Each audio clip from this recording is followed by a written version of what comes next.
এমনটা আমরা দেখেছি যে অনেকে 5 খতম বা 6 খতম দিয়ে অন্যকে ফোন করে বলে যে আমি তো 6টা দিলাম, মানে আমি তো 6টা খতম দিলাম, আপনি কয়টা দিলেন?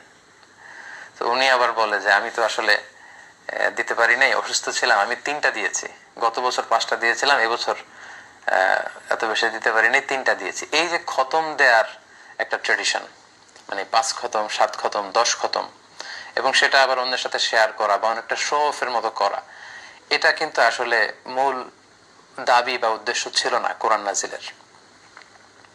এজন্য খতম ওঠানোর জন্য উঠে পড়ে না লেগে আমাদের বিশুদ্ধ তেলাওয়াত নিশ্চিত করা উচিত। আমরা প্রতিদিন যতটুকু রমাদানে তেলাওয়াত করব আমরা যাতে বিশুদ্ধভাবে করি, তাজভিদ মেনটেন করে যেন করি, তাহসিনের সাথে করি, এবং তেলাওয়াতের গুণগত মান নিশ্চিত করে যাতে আমরা তেলাওয়াত করি। কারণ রুব্বা কারি লিল কোরআন ওয়াল কোরআন ইয়ালআনুহু, কোরআনের কিছু কারি আছে বা তেলাওয়াতকারী আছে যাদেরকে কোরআন রহমতের পরিবর্তে লানত দেয়। তো আমরা যেন রহমতের মাসে লানত না কুড়াই, আমরা যেন বেশি বেশি রহমত কুড়াতে পারি। এজন্য প্রথম কথা হচ্ছে যে আমরা যাতে তাজভিদ মেনটেন করে তেলাওয়াতের গুণগত মান নিশ্চিত করে কোরআন তেলাওয়াত করি। কারণ কালামুল্লাহ মাজিদে সূরাতুল মুজাম্মিলের 4 নম্বর আয়াতে আল্লাহ তাআলা আমাদেরকে আদেশ করেছেন এবং বলেছেন ওয়ারাত্তিলিল কুরআনা তারতিলা। আমাদের যে রকম মনে চায় আমরা চাইলে কিন্তু ওই রকম কোরআন তেলাওয়াত করতে পারি না, আমাদেরকে তারতিলের সাথে কোরআন তেলাওয়াত করতে হবে।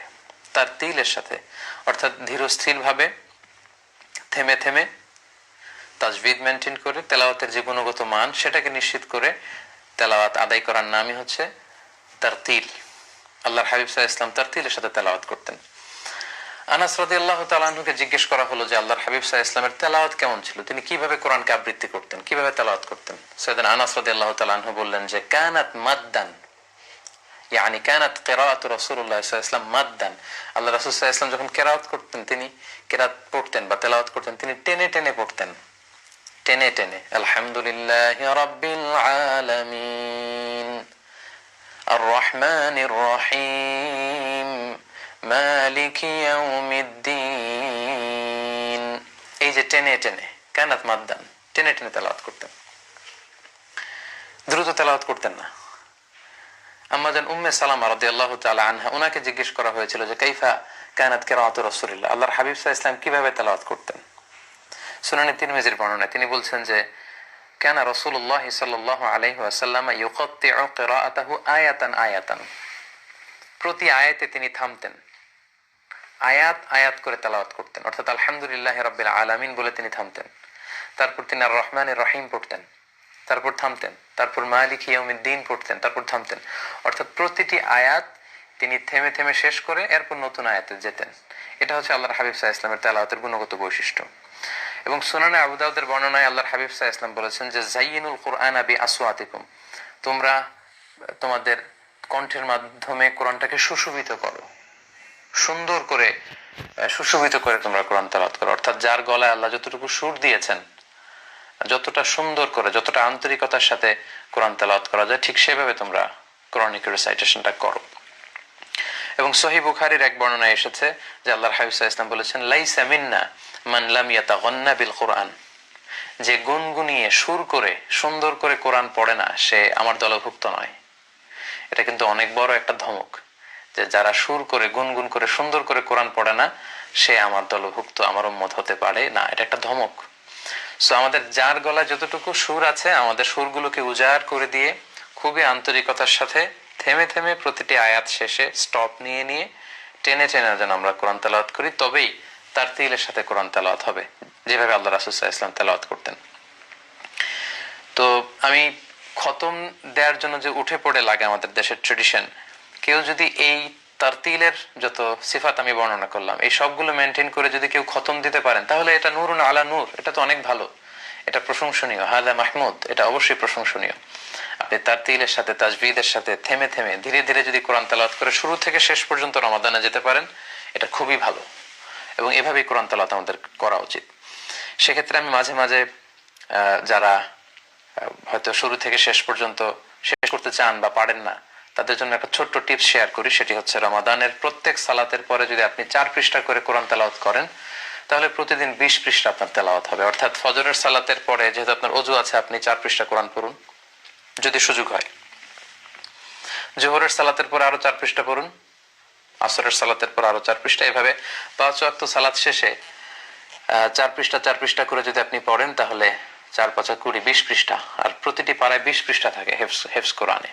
বাংলাদেশের নুরানি যে কোরআন 20 পৃষ্ঠা থাকে, তাহলে প্রত্যেক সালাত শেষে 4 পৃষ্ঠা করে পড়লে কিন্তু আপনি একদিনে 20 পৃষ্ঠা কোরআন তেলাওয়াত করতে পারলেন এক পারা।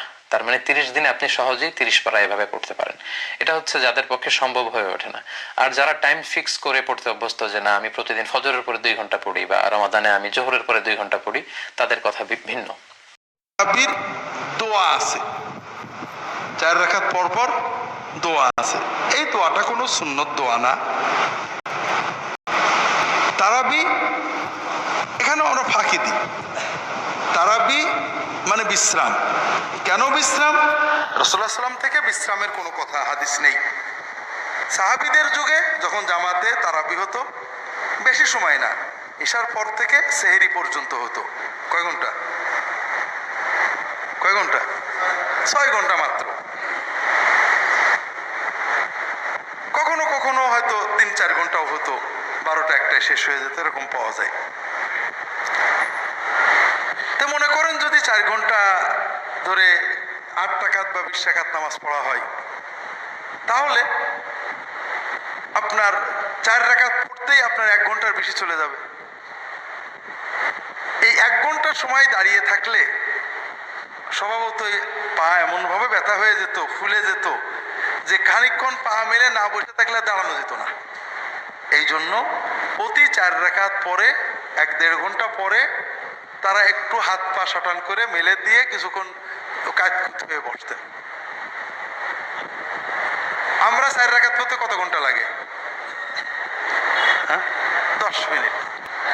তা আমাদের এই তারবিহা বসাটাই তো একটা ফাঁকি, ধোঁকাবাজি। 2 নম্বর, এই বিশ্রামের সময় কোনো দোয়া খাস নেই। বিশ্রাম, আপনি কিছুই পড়বেন না, কোনো সমস্যা নেই, হাত পা নাড়িয়ে একটু পরবর্তী নামাজ যেন ভালোভাবে পড়া যায় সেই চেষ্টা। তবে যদি পড়তেই হয়, সবচেয়ে বেশি সওয়াব কিসে? কোরআন তেলাওয়াতে। আপনি কোরআন তেলাওয়াত করেন, মুখস্থ সূরাগুলো পড়েন, আল্লাহর জিকির করেন, সুবহানাল্লাহ, আলহামদুলিল্লাহ, লা ইলাহা ইল্লাল্লাহ, আল্লাহু আকবার, দরুদ শরীফ পড়েন, যতবার পারেন দরুদ শরীফ পড়েন। সুবহানাল মুলকি ওয়াল মালাকুতে যে দোয়াটা, এটা বড় অদ্ভুত দোয়া। হাদিস কোরআনে কোথাও এই দোয়াটাই নেই। তারাবির সাথে তো নেই, মূলেই এই দোয়াটা নেই। কথাগুলো খারাপ কিছু না, কোরআন হাদিসের বিভিন্ন শব্দ নিয়ে বানানো। যেমন মনে করেন রব্বানা আতিনা ফিদ দুনিয়া, কোরআনের একটা দোয়া। রাব্বিগফিরলি ওয়া তুব আলাইয়া, হাদিসের একটা দোয়া। কোন দোয়া কুনুতের, আল্লাহুম্মা ইন্না নাস্তাঈনুকা, এটা কুনুতের দোয়া। রাব্বিগ আল্লাহুম্মা ইহদিনি ফিমান হাদাইতা, এটা কুনুতের দোয়া। কুনুতের দোয়া আপনি সেজদায় পড়তে পারেন। কুনুতের দোয়া আপনি তারাবিদের পড়লেন, অন্তত এক জায়গায় পাওয়া গেছে হাদিসে। তারাবির দোয়া যেটা পড়ি, হাদিসের কোথাও নেই, না কুনুতে, না এমনি সকালে রাত্রে বিকেলে, কোনো জায়গায় এই দোয়াটা নেই। 2 নম্বর হলো, তারাবির সাথে তো এর কোনো সম্পর্ক নেই।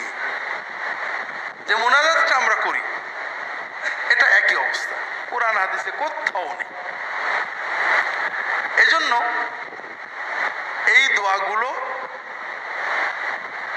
যারা শিখে ফেলেছেন, পড়লে আমরা বলবো না যে গুনাহ হবে, তবে এটা তারাবির অংশ মনে করলে বেদাতে চলে যাবে। সবচেয়ে ভালো হয় তাসবিহ, তাহলিল বা দরুদ শরীফ পড়বেন। আর মোনাজাতটা প্রতি 4 রাকাত পর পর খুবই আপত্তিকর। এক নামাজে কয়বার মোনাজাত করে মানুষ?